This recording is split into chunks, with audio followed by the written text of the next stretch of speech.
Hello, we're going to try the Vinti Cube again. We only have 3 hours until the cube goes down for the season. This is already just like a little bonus season. Normally it's up like over the holidays and I think sometime in the summer. So I will play it again, but this is going to be the last time for now. I don't know what happens if it ends during our cube experience. Hopefully we won't have to find out. I think we can get it done in 3 hours. But this is the free one. This is the one that we earned by getting at least one match in our previous two drafts. So I'm quite satisfied with this. I'm happy that we earned something, and we might have to wait a little bit. But that's just how it is. In fact, it's been always faster than I expected before. We can do a little bit of Melvor idling, I guess, in the meantime, while we're idling. 4 of 8, okay. I'll keep an eye on it. No, I won't, because it minimizes with the other thing. How do we do this? If I do this, yeah, okay. So I decided that I would end up using the weird goop. This thing gives you a slight bonus. Another thing that's very interesting, I'm going to make another video about this later, is that it seems like there's been an April Fool's update. No fooling, we have archaeology, which is a skill that I think they discussed adding in OSRS and never did. It like didn't pass the... Oh, no. I think this is one that's in RuneScape 3, but it's not in OSRS. Maybe that's what it is. Anyways, very excited to see what the heck is going on here. But yeah, I decided to go for the weird goop anyways. I think it'll help. Someone recommended that I give it a thought. And what I realized is because there's like 9 of these, if you have another 10% bonus on each of them, it's basically like having an additional plot in terms of the resources you get. And I certainly would pay pretty much any amount of money for an additional plot. It's annoying that I have to keep making the goop. I have to buy 2 separate things, then I have to apply it. It's just like a lot more to remember, a lot more to do. But yeah, I think it's worth it. This is a very entertaining video, isn't it? You can just keep skipping ahead until I'm actually drafting. I haven't really checked out the internet in terms of other April Fool's gags, but usually like Reddit has a good one. Then individual subreddits have some good ones, like it appears that they've just given in, and it's all Fire Emblem content now on the Smash Bros. Subreddit. You guys should try to Smash Bros. Melee. 6 out of 8. Getting there. That's kind of cool. Where's the April Fool's jokes, though? I don't want to see just actual news.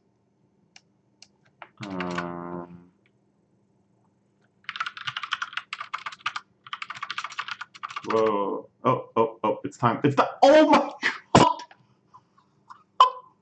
This is getting actually scary. This is honestly getting... It's like, it's too much. Like, Wizards, you're being too heavy-handed with this now. You're making it too obvious that you just want me to win. Okay. I mean, okay. It's happening. It's obviously happening. I didn't really even look at the rest of the pack. Sorry. There was a natural order I saw. Progenitus was in there. So that's a nice 2-turn combo that maybe somebody can pick up.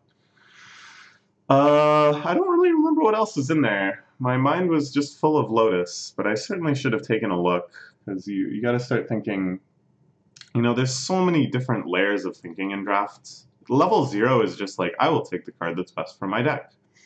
And in pod drafts, where once you finish drafting, you play against all of the other people sitting at the same table. Okay, we got to think here. So Caleb Gannon, my Vintage Cube idol, has said before that he thinks Black Lotus is best in the Storm deck, which we tried last time and it went meh. I don't really want to try Storm again. I think it's too hard. He said the second best thing you can use Black Lotus for is like an aggressive deck. To just have very explosive starts, play big threats right away. With that in mind, I'm going to take Vendilion Click. Yeah. Armageddon Black Lotus is kind of cool. This seems too slow for what we kind of want to be doing with Blotus. I think Click is strong card, and I haven't played any sort of like aggressive deck yet. We played like one weird big artifact Tinker deck, and then we played Storm. So I want to try this, because I feel like it's a lot easier than the decks we've been trying to play. Alright, given that, there's 0 blue cards in this pack.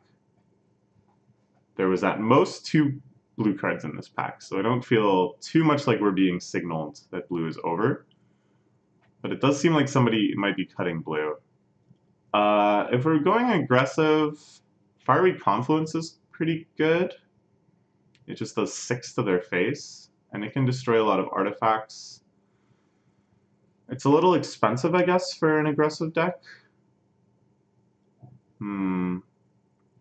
Otherwise, we have like a Blood Crypt. I don't know. I'm going to take Fiery Confluence. We're ending up drafting blue-red again, but it's going to be a very, very different blue-red deck than before.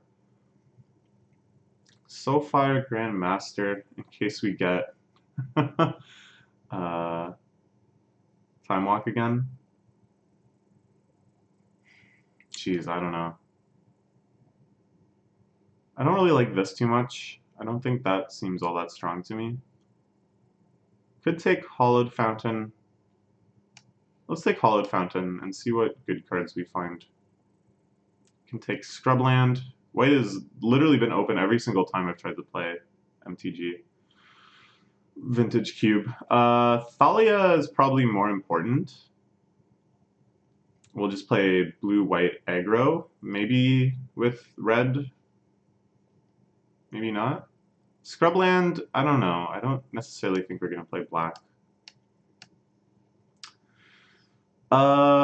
You take Giver of Runes and keep going with this. Or Day of Judgment. Day of Judgment, I think, is maybe going to be awkward in our deck.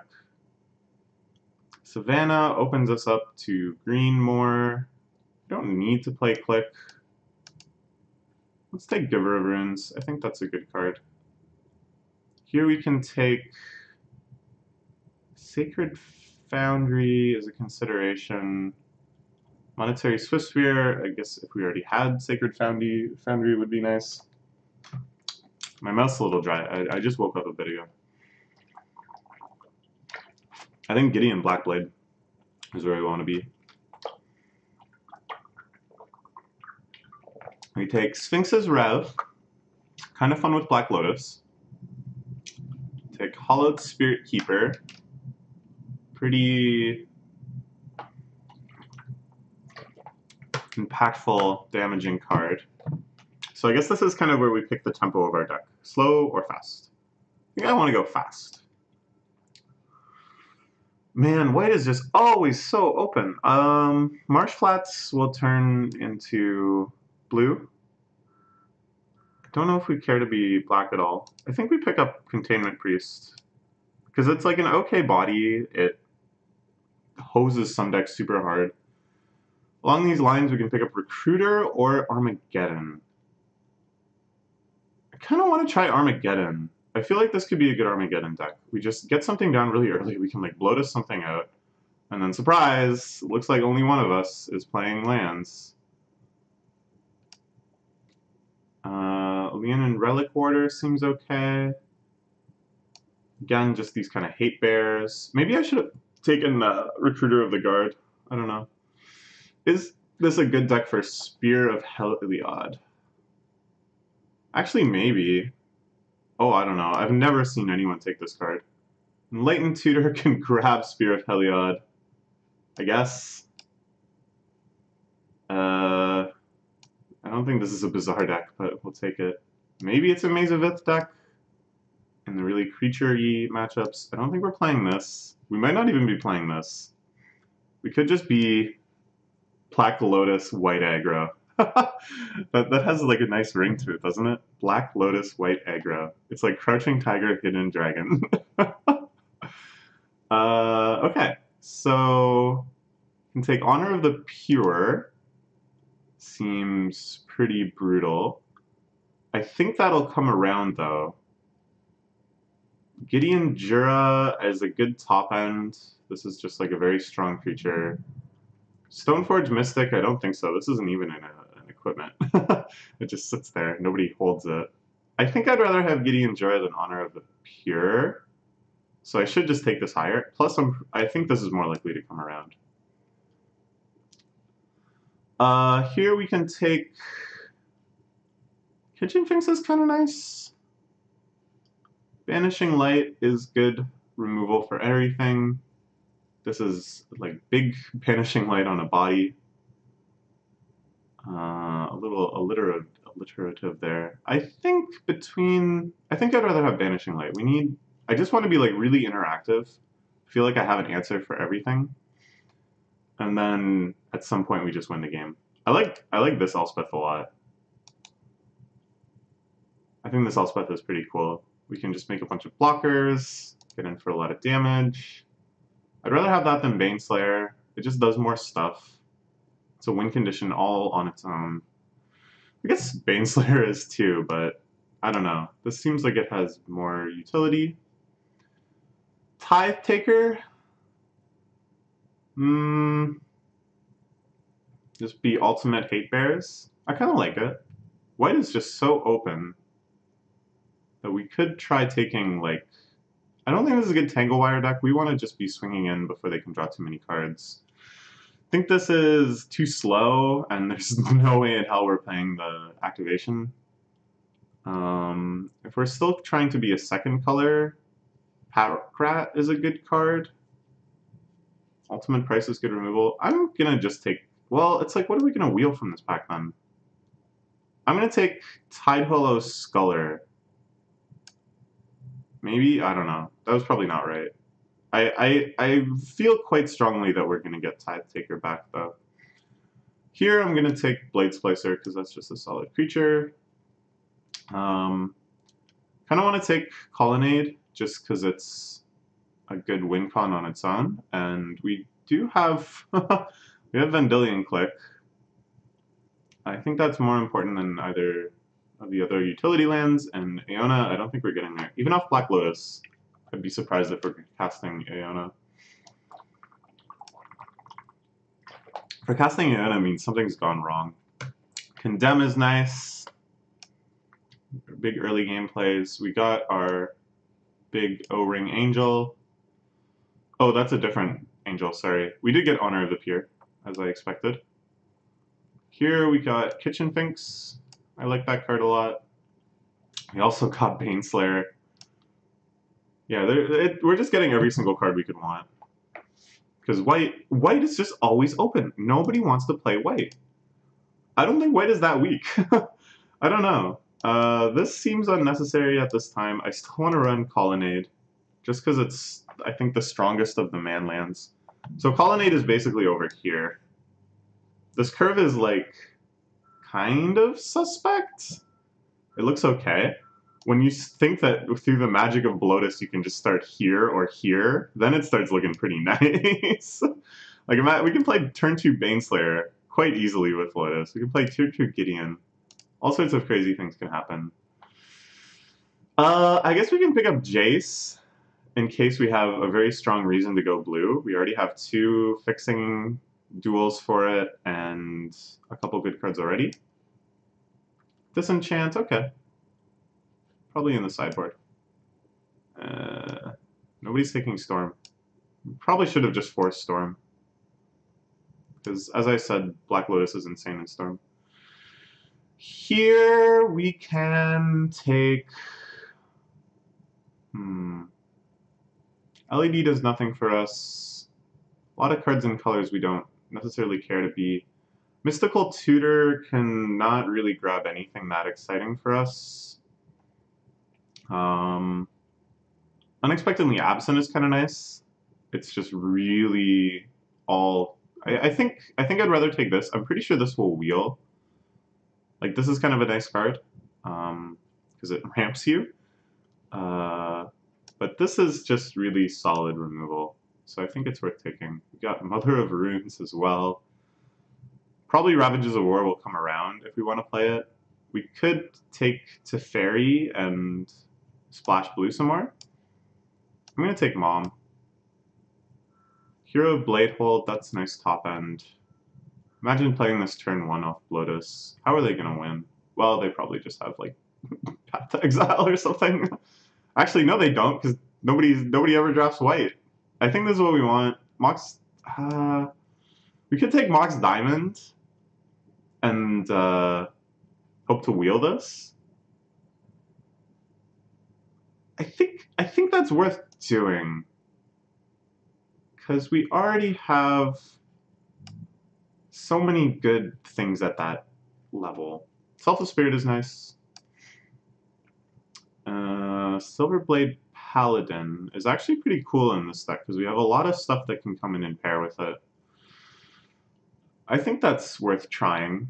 It's only a 3-drop. This is kind of a cool opposition deck. So we have just so many creatures, 11 creatures. I'd rather take this though. Could always use more creatures. This card is pretty sweet. It just beats the hell out of them. This is okay removal. I haven't been super impressed by this though. It's just like very slow and reactive. This I think is going to be too slow for us. So let's take the Vanguard. Linvala. Ooh, I think Porcelain Legionnaire. This card is just so aggressive. I don't know. Ugin? I really want to play with Ugin at some point. Ugin seems really cool. It's not going to be this deck. Oh, not much here. Rari's Way could be kind of... No, it's just really overkill. I guess we take LED.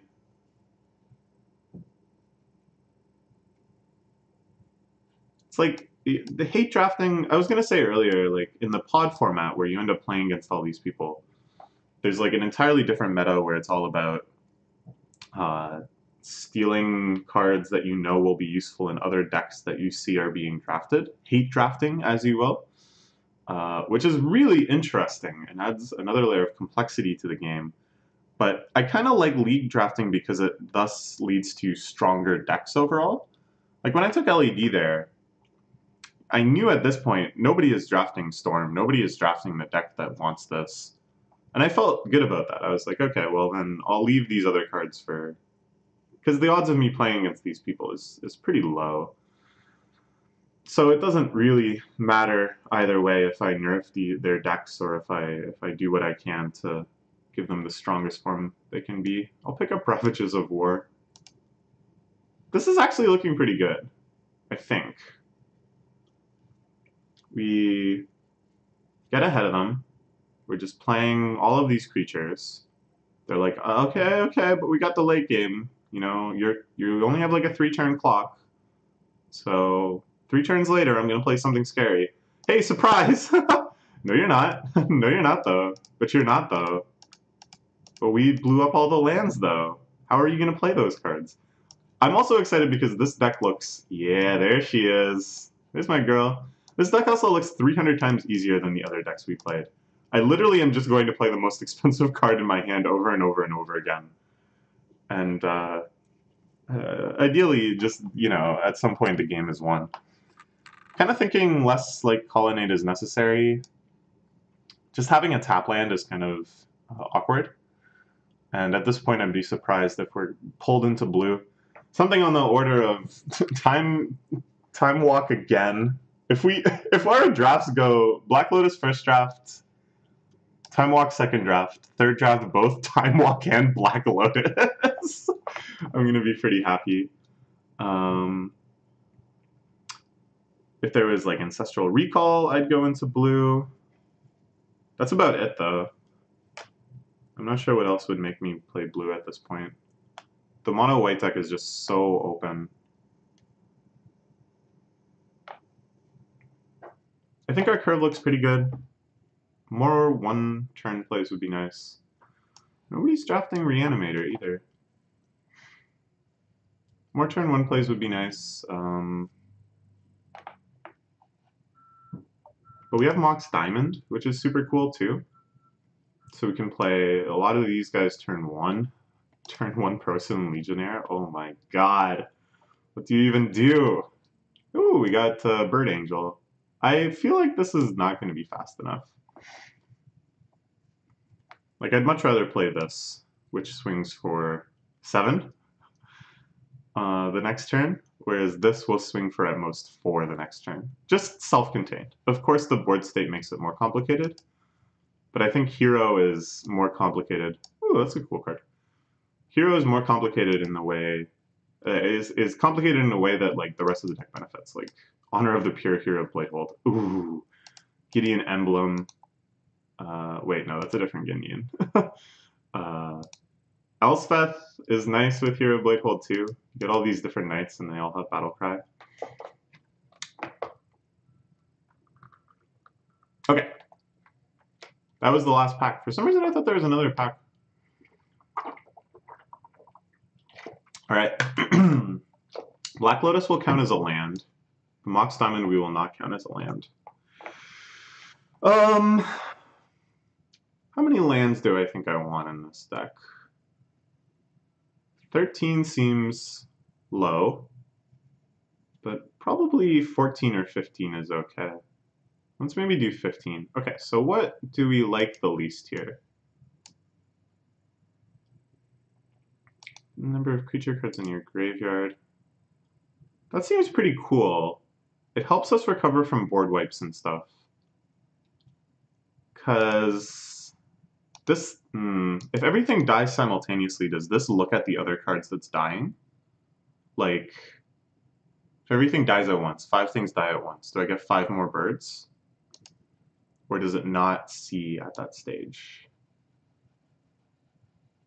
I don't think it's super strong compared to our other 3-drops. Well, I don't know. Where did it go? Oh, here we go.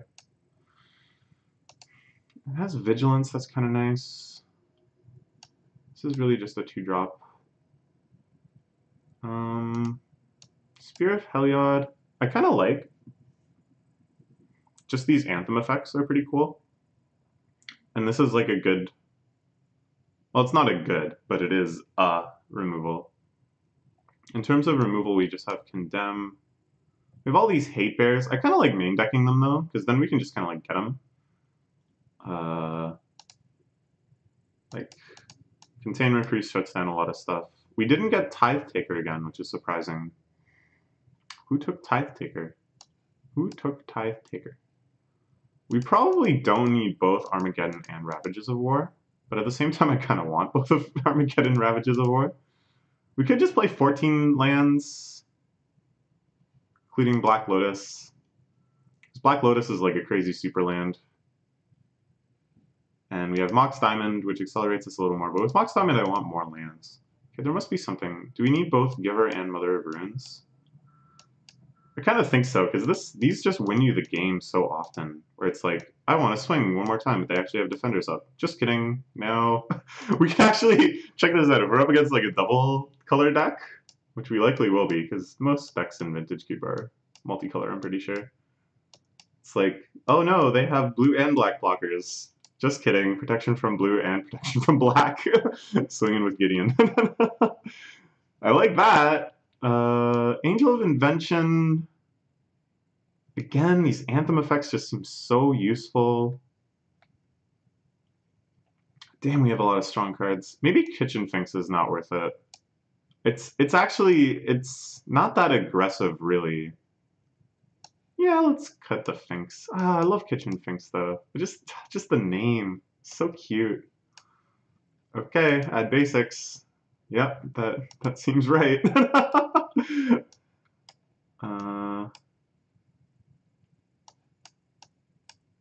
What a weird client this is. Can I do this? Alright, here's the deck. Alright, this is the deck. I think I know what it's trying to do. It's trying to just play lots of spells every single turn. How will it perform?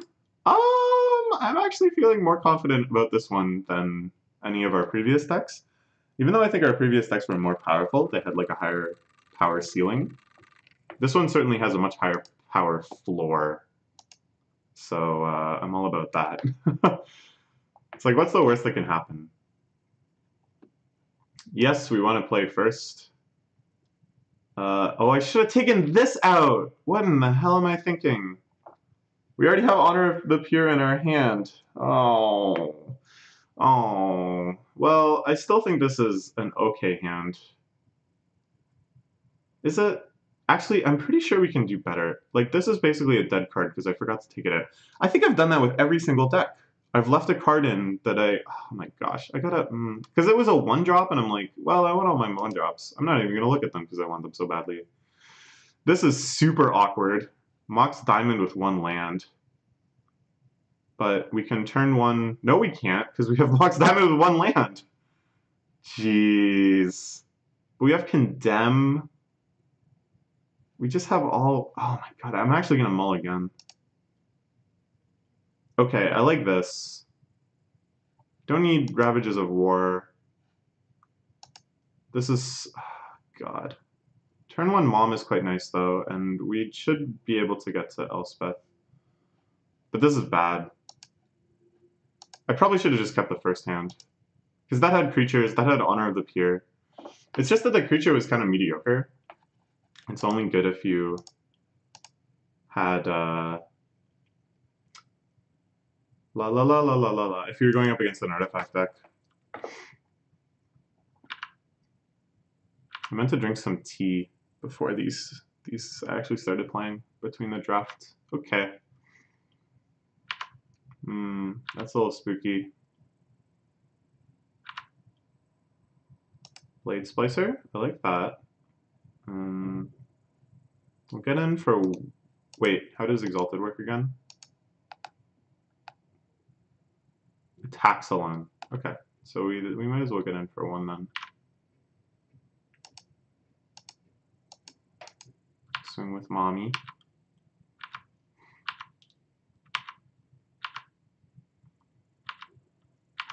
Blade Splicer will do good work here, I think.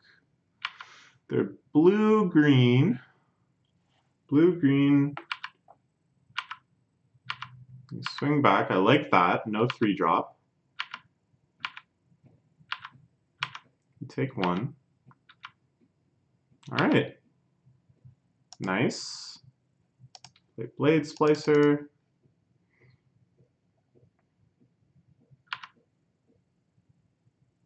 Oh, they have Mana Leak. All right. Well, I'd rather that get Mana Leak than Elspeth. No. What? Oh. In combat. Attack. Ah! I keep skipping through things. Because it like pops up and I'm like, yes. Begin combat. Correct. Like attack. Correct. Press 1. Correct. We have a 4-drop. Oracle of Moldai. Okay, that's a good card. They hit 1. Fine. Treachery, huh? That's a good card. But you can't treachery this. Plains. Play Elspeth. And let's see. Elspeth goes up to 5, and then Oracle hits it for 3. So we can get 1 turn of attack. Oh, that's not... Oh my god. Actually, maybe this is fine, because I want to, like... It's better maybe to be defensive. Wait, why would it be better to be defensive? That doesn't sound like our deck. Alright. But we're live to draw literally any card in our deck. Any action. If they want a Bribery Mom, that sucks, but sure. They're hitting a lot of lands off Oracle. Be nice to draw Armageddon. Yeah, I think drawing Armageddon would actually be pretty sweet, because we have Elspeth online. What do they have? Primetime? Consecrated Sphinx. Jesus. Like, we do have answers to a lot of these cards. We just have to draw them.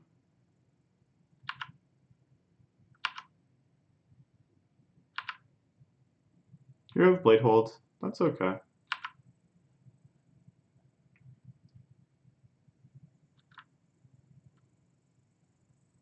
Might as well play an island. Just show them that we're in pure top deck mode. So,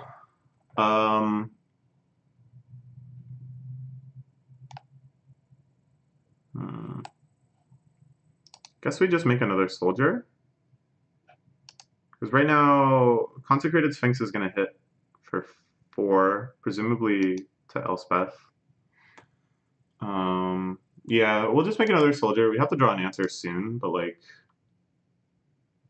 I think once we do, like if we draw Condemn or something, then we'll be able to swing back really hard if we have a bunch of soldiers out and then Hero for Battle Cry. We just got to deal with this. Also, they have Frost Titan on top. Jesus, no. They're swinging at Elspeth. Okay. Well, nothing to do about that. Be nice if this was target permanent you control. So Elspeth is going to die. But what I'm going to probably do next turn is just swing back really hard. Because Elspeth is like gaining its life. So we can do the second ability on Hero of Bladehold. Actually, they're just going to tap down Hero of Bladehold. Right. Oh, Garrick Wildspeaker. Okay.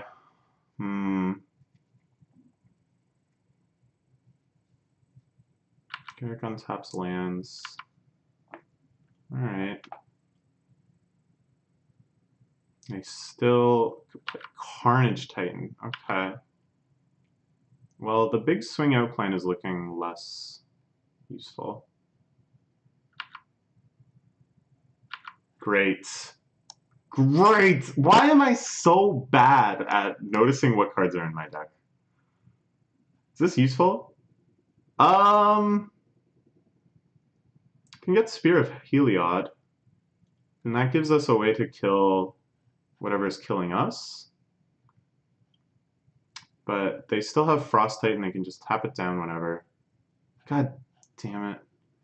Okay, so what do we do if we swing out? Well, it's too late because we had to activate this main phase 1. Alright. I kind of feel like just conceding, to be honest. I feel like oh my god, there's no way we're gonna win this, right? That was the turn. We had one turn to do something.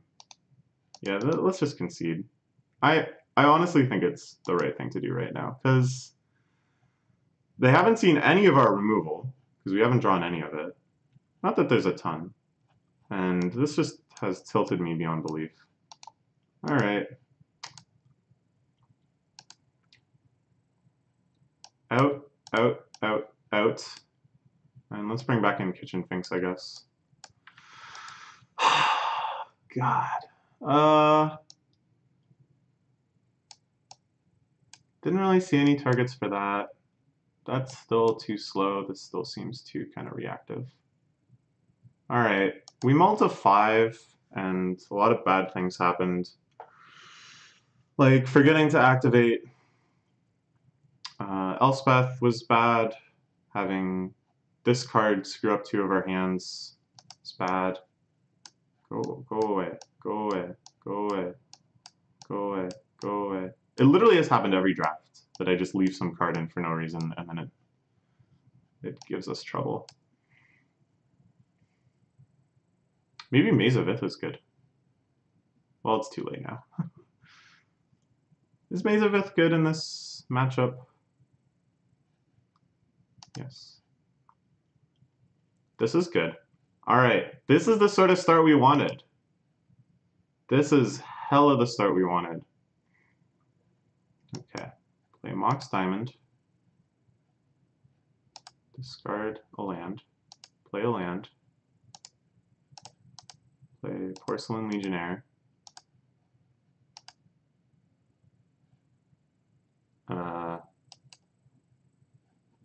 Porcelain Legionnaire. There we go.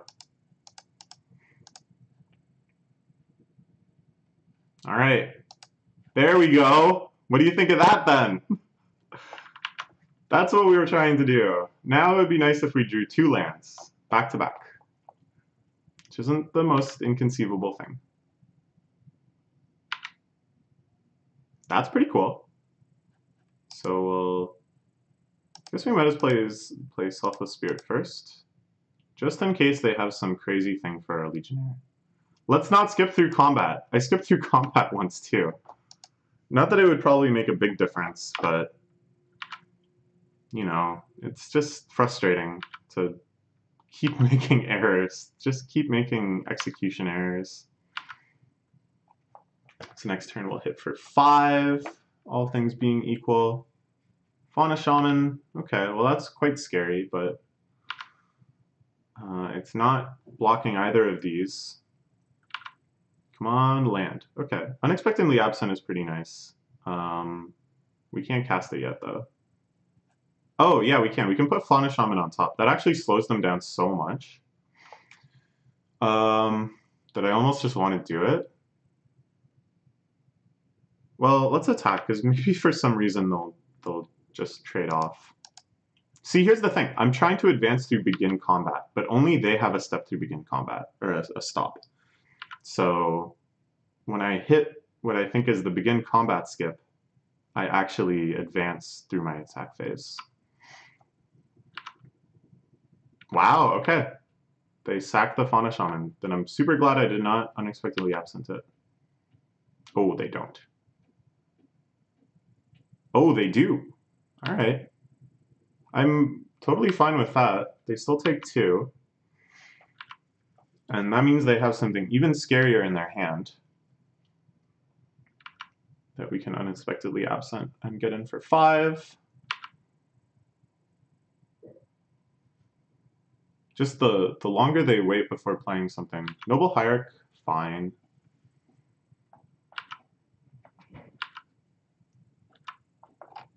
Banishing Light. Sure would be nice to draw 1 more land, but that's fine. Begin combat. Don't press 1. Attack. Attack. And will they sack Noble Hierarch as well? I kind of doubt it. I think next turn they've got some plan. A 12 drop. I mean a whatever drop.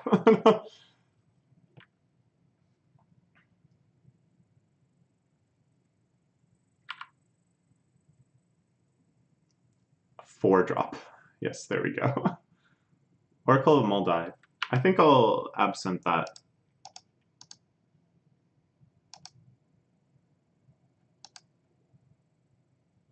Excuse me? Oh, I see. I should have done it.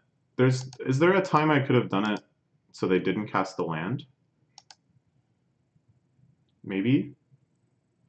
This will slow them down a lot, and then we can get in for 5. Spear of Heliod. Alright. The land would be nice. But putting them on a 2-turn clock is pretty nice too.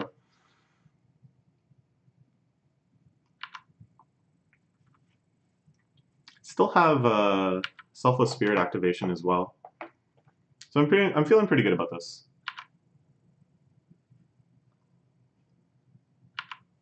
They might just replay Oracle. That would be nice to see.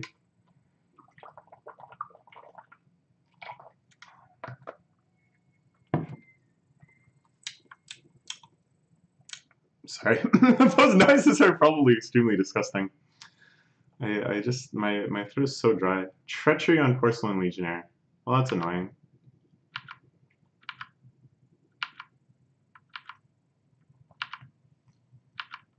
And then they can untap 4 lands and play Oracle again.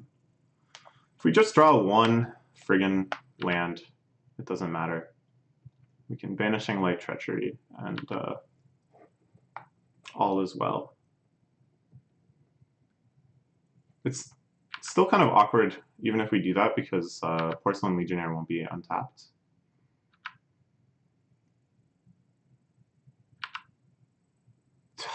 Just one more land, please. God. So they'll swing back for either 4 or 5.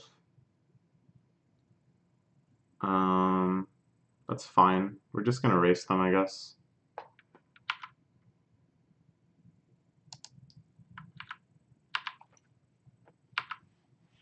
Just need one land. One land. If we have one land, then we can get him with Spear of Heliod and just swing for 3 in the air. Yamavaya Elder, that's fine. Damn, they've hit pretty good off Oracle, though. Must be nice to have all these lands. So they swing for 5. We take 5. As long as they don't have a flying creature, I feel actually kind of okay about this. Because we'll be drawing a land next turn.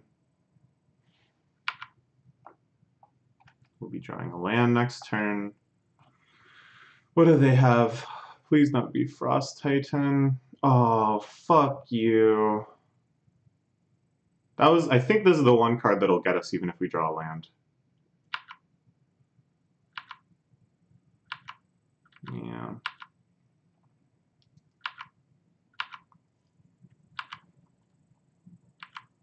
Was keeping this hand too greedy? Okay, well that's good.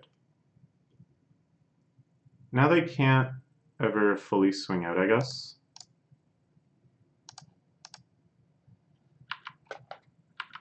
You know what would be even better? Basic planes. Because this would be nice. It's like basically we just need 2 threats. That's all we need is just 2 threats.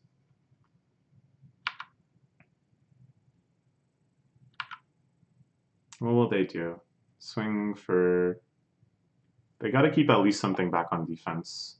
Probably Porcelain Legionnaire, that blocks pretty well.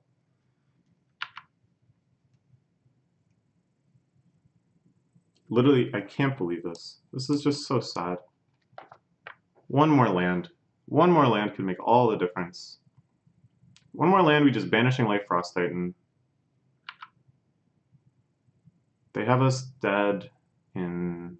Yeah, we're... Oh, God. Oh, this is so sad.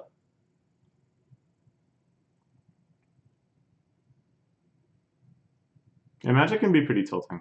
I think the more you play, the less this upsets you, because it just has happened so many times now that it's okay.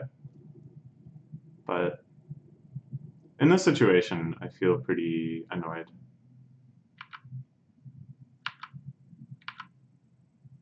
Swing with all these. All right. I guess we just take it.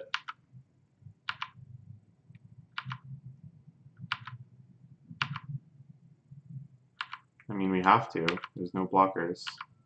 So we go down to 2. Yeah.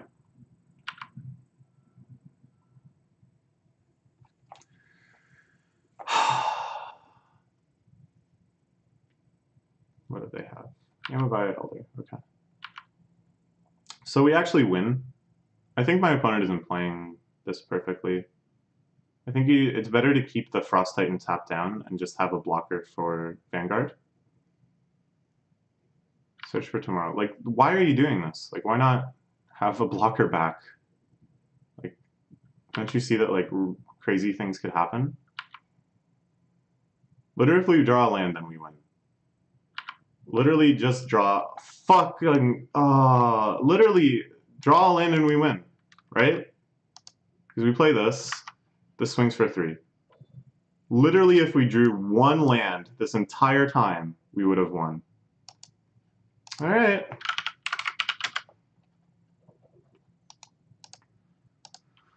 Oh, that's frustrating. That's really frustrating. Okay.